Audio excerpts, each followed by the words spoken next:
Kita mulai ya, sambil menunggu yang lain yang mungkin masih dalam perjalanan karena memang kondisi hujan.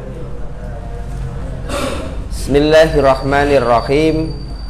Assalamualaikum warahmatullahi wabarakatuh. Alhamdulillah, alhamdulillahilladzi anzala sakinata fi qulubil mu'minin liyazdadu imana ma'a imanihim. Asyhadu an la ilaha illallah wahdahu la syarikalah wa asyhadu anna muhammadan abduhu wa rasuluh la nabiyya ba'dah. Raditu billahi rabba wa bil islami dina wa bi muhammadin nabiyya wa rasulah. Rabbi zidni ilma warzuqni fahma birahmatika ya arhamar rahimin. Alhamdulillah, puja dan syukur patutlah kita haturkan kehadirat Allah Subhanahu wa taala yang senantiasa memberikan rahmat dan karunia kepada kita semua, sehingga sampai detik ini kita masih dapat menghirup udara yang segar ini dalam keadaan sehat walafiat. Kedua kalinya salawat serta salam semoga tetap tercurah kepada bimbingan kita Nabi Muhammad sallallahu alaihi wasallam sebagai suri toleran kita yang telah menunjukkan kita dari jalan kegelapan menuju jalan yang terang benderang, yakni ad-dinul Islam. Anak-anakku sekalian dengan rahmat Allah Subhanahu wa taala, pada malam hari ini kita akan melanjutkan kajian 100 hadis populer untuk hafalan. Pada malam hari ini kita akan membahas hadis yang ke-84. Seluruhnya disimak kitabnya, akan saya bacakan matan hadis beserta penjelasannya. Bismillahirrahmanirrahim. An Jabir bin Abdullah radhiyallahu an qala sami'tu Rasulullah sallallahu alaihi wasallam yaqulu yub'asu kullu abdin ala ma mata alaihi. Rawahu Muslim. An Jabir bin Abdullah, dari Jabir bin Abdullah radhiyallahu an, semoga Allah meridhoinya, qala, dia berkata, sami'tu Rasulullah sallallahu alaihi wasallam, aku mendengar Rasulullah sallallahu alaihi wasallam yaqulu, beliau bersabda, yub'asu kullu abdin ala ma mata alaihi. Setiap hamba akan dibangkitkan atas keadaan dalam kondisi matinya, dalam kondisi meninggalnya. Jadi semua manusia ini nantinya akan dibangkitkan sesuai keadaan mati dalam kondisi apa dia meninggal dunia. Kalau dia dalam kondisi yang baik, maka dia akan dibangkitkan dalam keadaan yang baik. Sebaliknya, ketika kita pernah melakukan maksiat dan kemudian saat itu ajal menjemput kita, maka pada saat itu pula nanti kita akan dibangkitkan dalam keadaan bermaksiat, dalam keadaan yang buruk.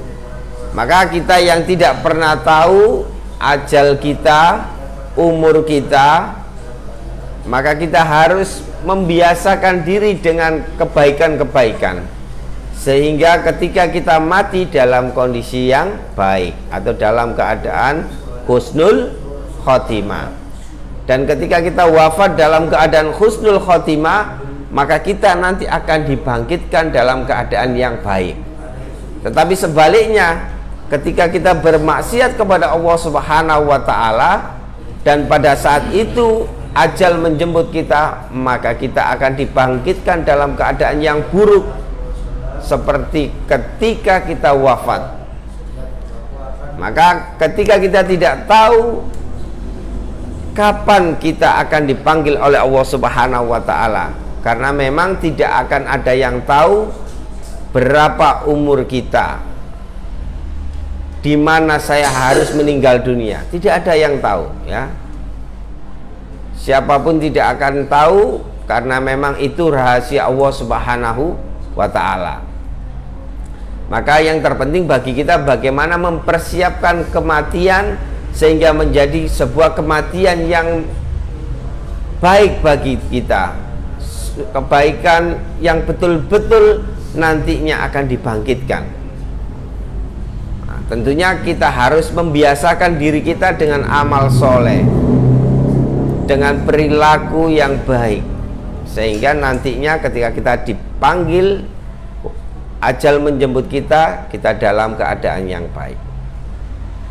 Karena tidak menjadi syarat, meskipun yang muda-muda itu tidak menjadi jaminan bahwa yang muda umurnya panjang, ya, tidak menjadi jaminan yang sehat itu masih panjang umurnya, karena ajal itu tidak mengenal muda ataupun tua, sakit ataupun sehat.